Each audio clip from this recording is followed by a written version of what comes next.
Hi all, Shane here, Long 67. Bit of a scorcher outside today. It's about maybe 16, 17 degrees, probably a bit warmer. The shed is like a bloody oven.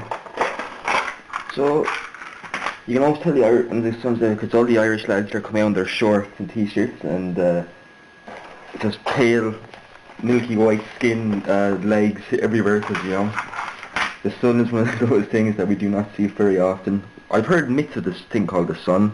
Never believed it until I was 14, and then I saw this weird orb of light coming through the clouds, and I was like, this must be what they call the sun. You know what I mean?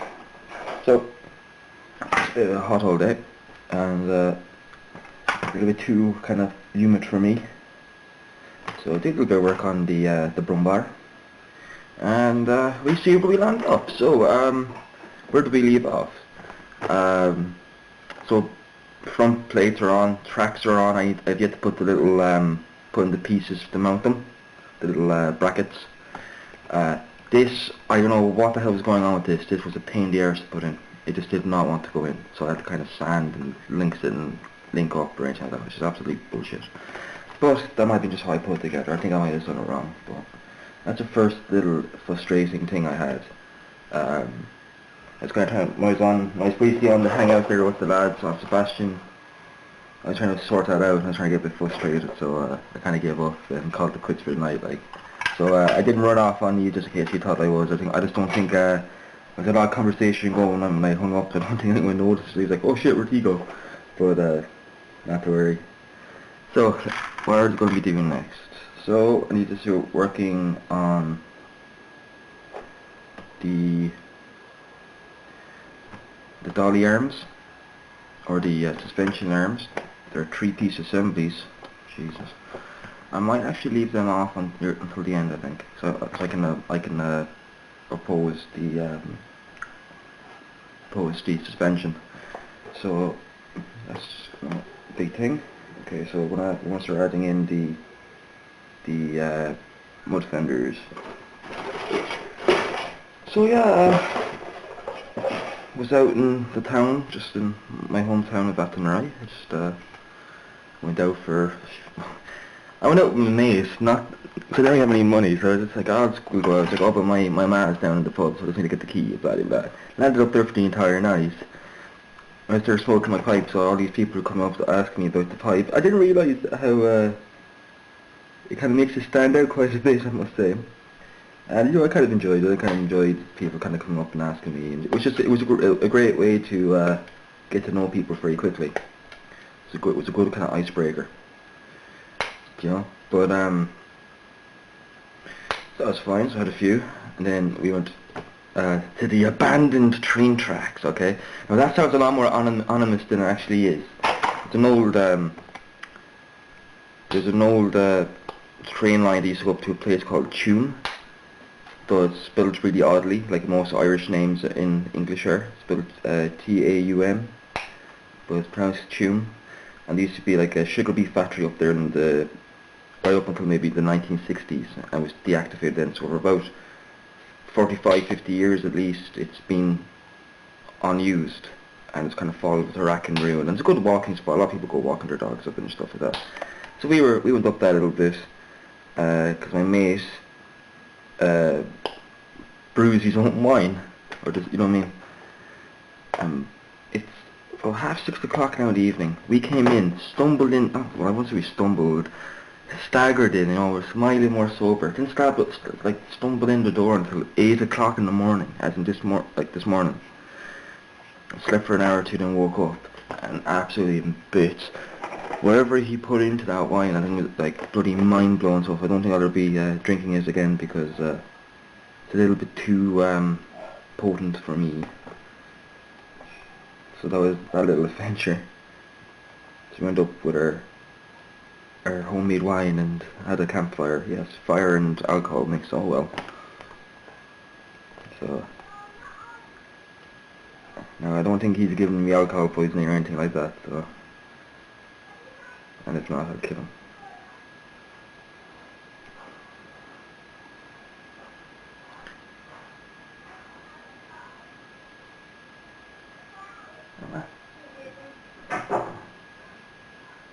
You alright?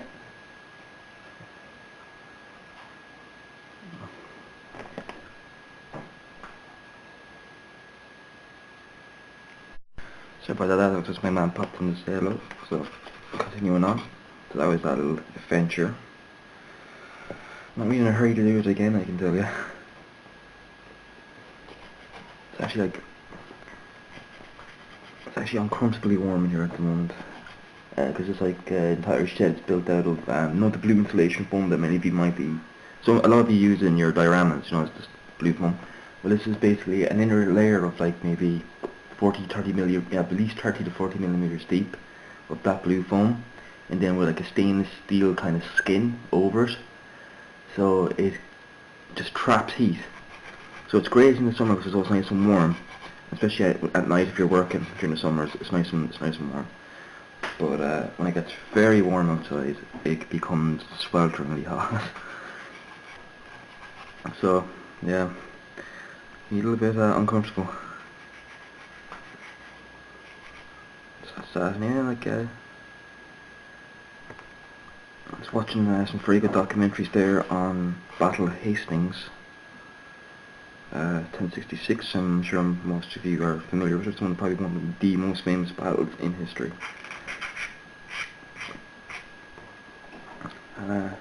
Apparently, like it was a time team special. Any of the lads from Ireland and Britain will know time team immediately. They're like an archaeological show, and just they have 3 days to excavate various historical sites and learn new things about these areas, and it's actually very interesting. It's actually one of the reasons that got me into history as much as because of shows like Time Team and what have you. But they were doing a special, and they were doing an excavation on Sanlac, which is where the Battle of Hastings happened. Now, even though ironically the area where the Battle of Hastings actually happened was not in Hastings, it's actually in a place called Battle. The entire area was named after the battle. It was just simply called Battle. But it just doesn't make any sense calling it the Battle of Battle now, does it? But very unusually that there's no historical digs of that site ever. It was just presumed that's where they fought. There's a big abbey there that William the Conqueror, or William the Bastard, the Duke of Normandy, if you will, he had commissioned an abbey to celebrate his victory about 4 years later, and that's meant to sit on the area where the Saxons or the English formed up. It's one of those battles that it's a little bit of an enigma in many ways. How did he win? Because the battle went on for about 7 hours, if not a bit longer. It basically started, and it went on for the entire day, and actually into the late evening, just when it started to get dark. So, and anyone who knows anything about medieval history, is battles normally do not go on that long. They maybe go on for maybe an hour, maybe two. And there'd be lots and lots of pauses, even in an engagement for an hour or two, because guys would get exhausted wearing their armour. Now, they wouldn't have to deal so much in Hastings with heat exhaustion, because it was fought in October, so it would be a little bit cool. If it was fought in the summer now, I'd say the battle would not gone on as long, because the lads would be just too exhausted after a couple of times running up and down the hill, as in the Normans, because the British took up defensive positions on Sanlac. They formed a thing called a shield wall, which it's a direct copy from what the Vikings used to fight, because that's the Irish and Saxons fight very similar to the Vikings, because they were the main enemy for about 2.5 centuries up until that point. Like the Irish and the Saxons have been at war with each other, and with especially the Vikings for many years. They kind of shaped how both nations waged war. So like they imitated the Norse and the Danes, and by doing that, then they kind of learned. So the main weapon the Saxons had against the Normans was a thing called the shield wall, and that was basically the entire army. It's defensive formation primarily. You can't really attack with it. It's not designed that way.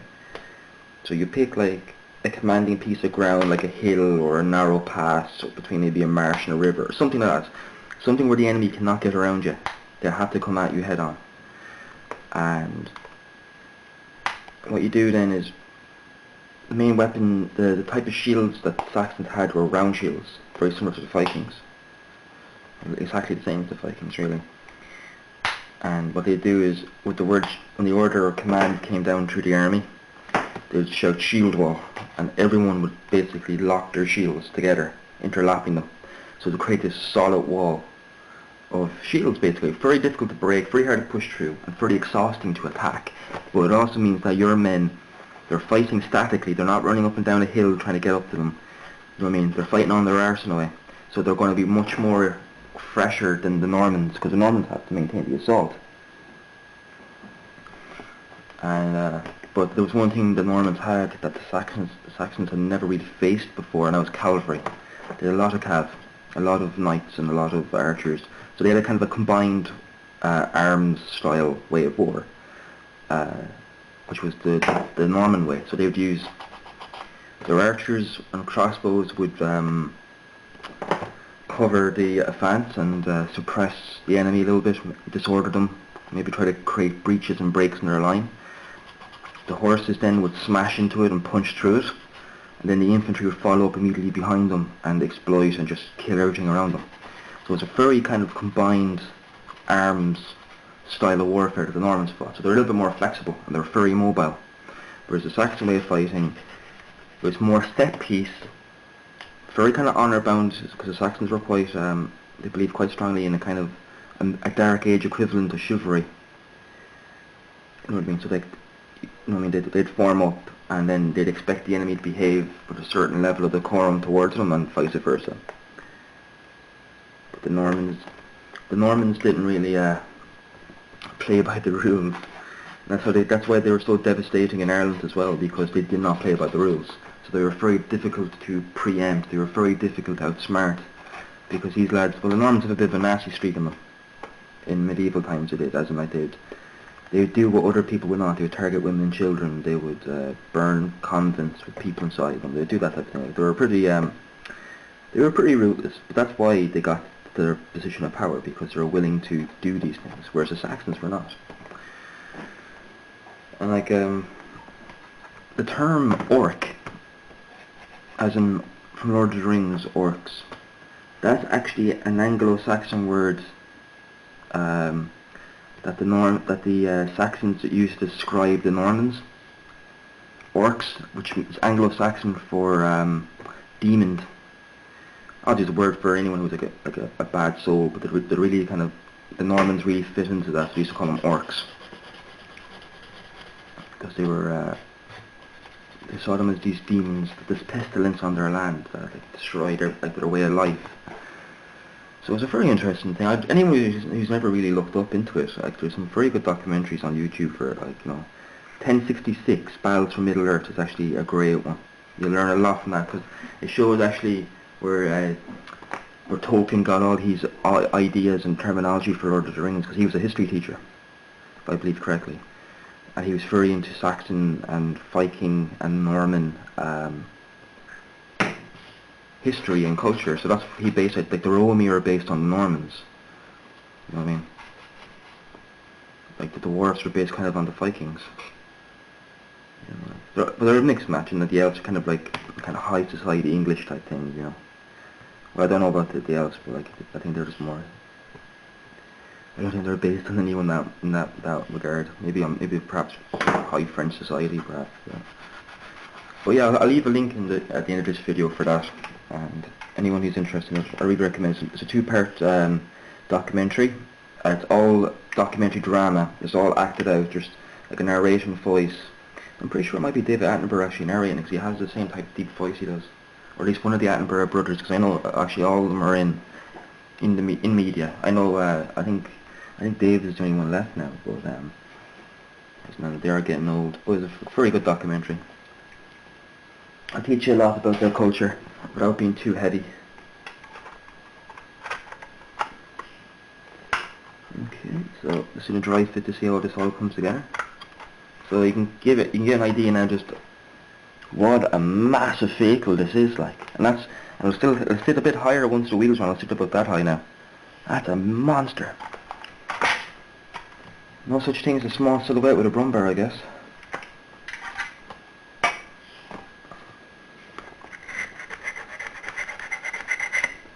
So yeah.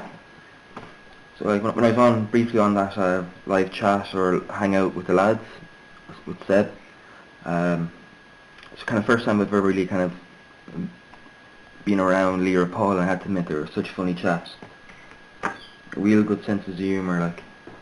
It was just funny to sit back and listen to them, you know, listen to them rip the mickey out of each other, like. Young men. It's good to kind of have people have senses of humour, you know. Okay.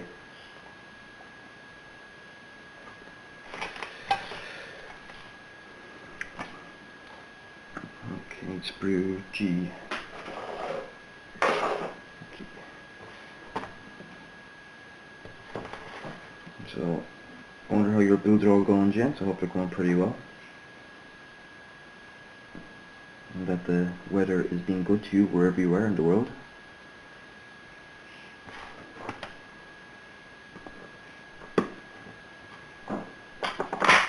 So as I said in my last video, I've upgraded my phone. So actually, I don't think I uploaded that video in the end. Yeah, most of you, I've no doubt, would be familiar with, if I can actually get in. Pockets are so small in this stuff. I think most of you are kind of familiar with this block of a phone from like 2003 or 2 or something like that. So it's given like 10 years of loyal service. Between, like 3 people owned it before I got it. Like. So I've upgraded. I didn't buy an expensive phone. I couldn't really afford it, so I just bought like a basic Android.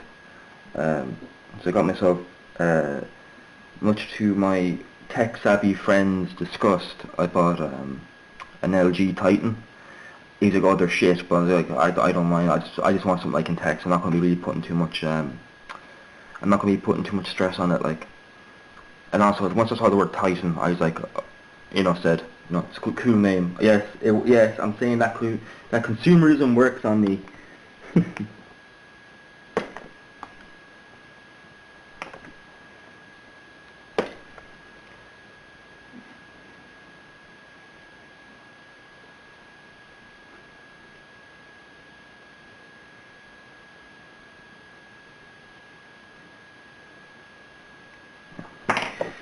Just forgot the amount of parts in a Dragon kit. It's ridiculous.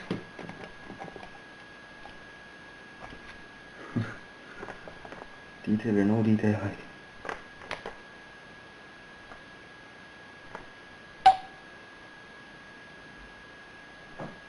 So this is not a model for a beginner or a novice. It's just because the part count is so intense that it'll probably intimidate you. So I recommend kind of buying a smart kit, be more kind of someone who's like who's built a couple of models and wants to try something a bit bigger. Because the part counts in Dragon Smart Kits, it's higher than Tamiya and it's higher than the Tallery, but it's not over the top, and it should prove to be a nice challenge to anyone just wanting to up their experience and challenge themselves a little bit. You know what I mean? So, and there's plenty of stuff there. There's G7. Okay. There's G11.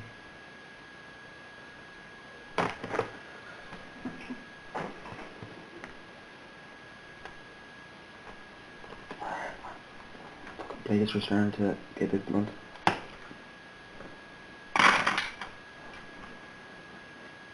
Okay.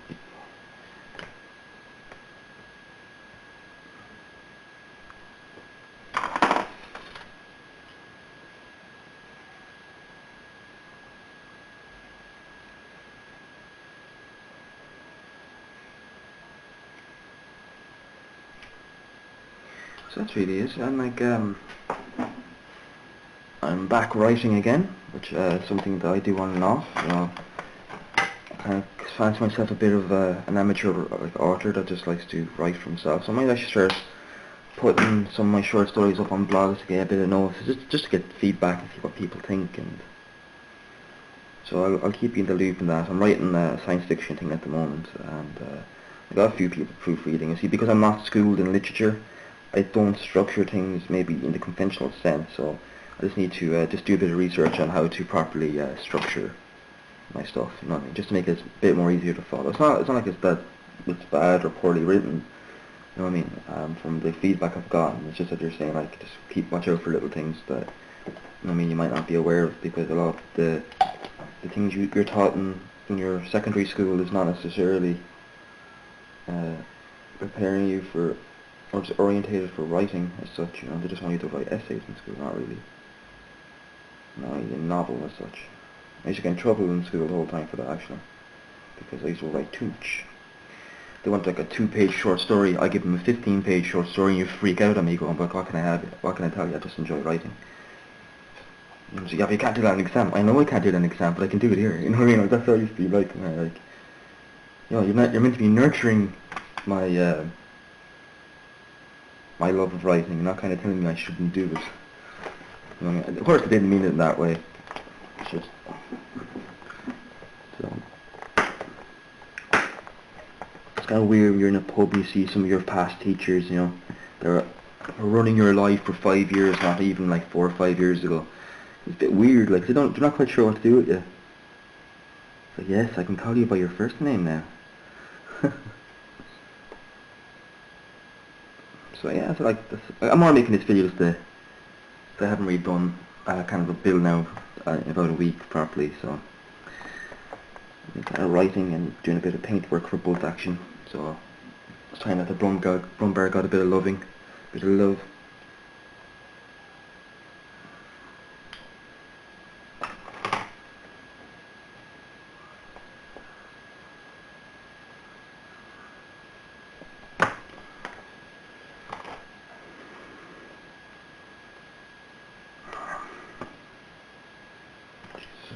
It's been a bit of a clubs and all the this.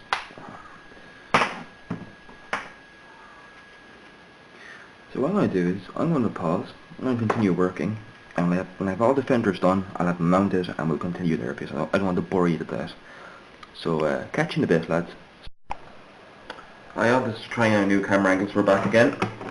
I want to make some space for my computer.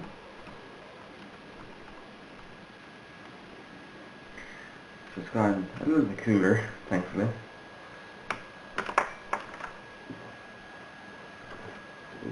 Yeah, okay. So we continue working on the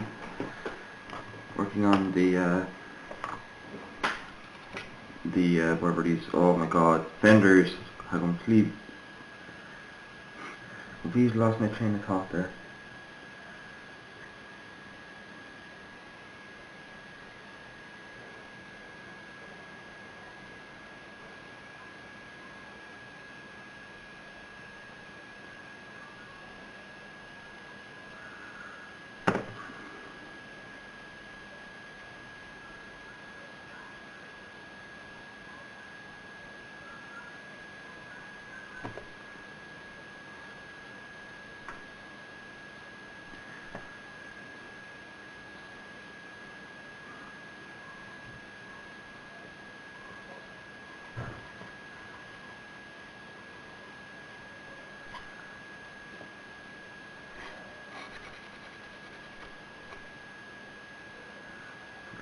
Second,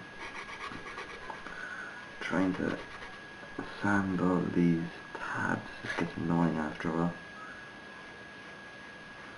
I get it, like, that they need to have so many injection points because of the complexity of the molds they're making. Now, this is all one piece, so it's pretty complex mold, like, but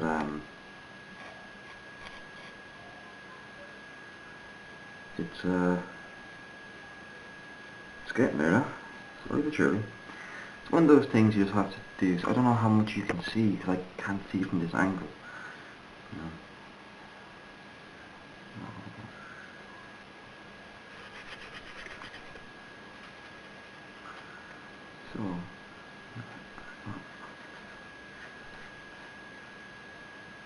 So I've been watching a lot of Chris with Chris and Alex modeling. He's doing a great series where he's going to build all 24 or 25 marks of Spitfire. So I was just watching. He just did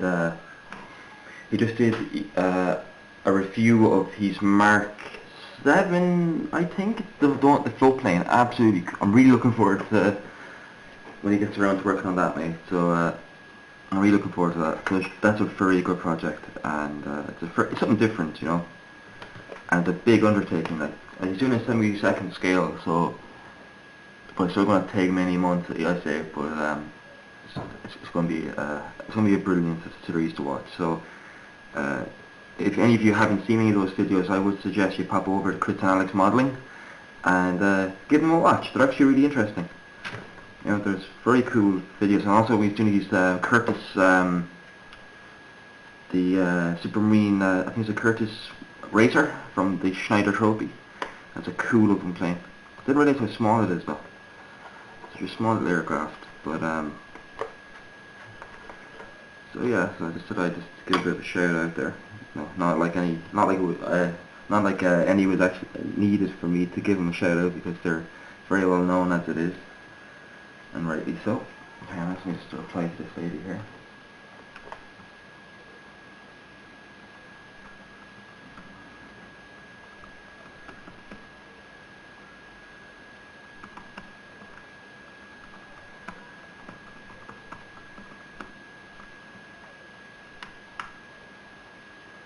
Yeah.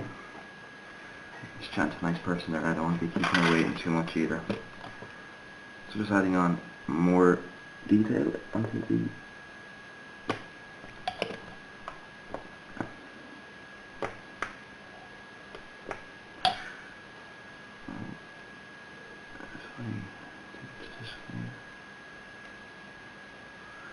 a lot of detail here.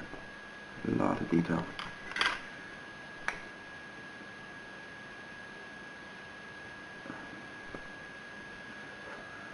Okay, that's one down, only 4 more of those panels yet to do. So what I'm going to do is, just like I said last time, I'm just going to pause. I just wanted to see what that new angle was like anyway. I might reset it to a different angle where I can actually see where the camera's looks. I don't know if you're looking at me or you're looking at the actual like desk. I think the camera's falling about here. But so I'm going to keep doing this because it's going to get boring, and I'm kind of be jumping between like talking to you and working on the computer. So it's going to be a bit boring, and this isn't the fun stuff yet. So I'll catch you in a few minutes. Okay, so here we are now after about almost 2 hours of work. The fenders are on. This is loose, just to give you, I need this on just to give you a sense of the vehicle. It's a nice looking machine. Big box like. So I'll take this off. So I'm going to have the paint the interior this I'm going to probably do the next couple of minutes, but that'll be for another video. So the fenders are on. They were an absolute pain in the arse. Not because they were difficult, it's just there was a lot of kind of fiddliness to them. So like that was almost 2 hours worth of work for each fender, or as in I had to get both fenders on, so about an hour a piece. I'm happy now we got this far, because now we're beginning to like move up onto the superstructure, which is the cool part. I think the next step will be going at the interior, I think. Yeah. So stay tuned. In the next vid we'll hopefully be working and painting the interior, so it'll be proper interesting and not boring, as the first 3 videos most likely have been free. So thanks for watching, stay safe, and I'll catch you all very soon. Bye bye, and watch out for those buses.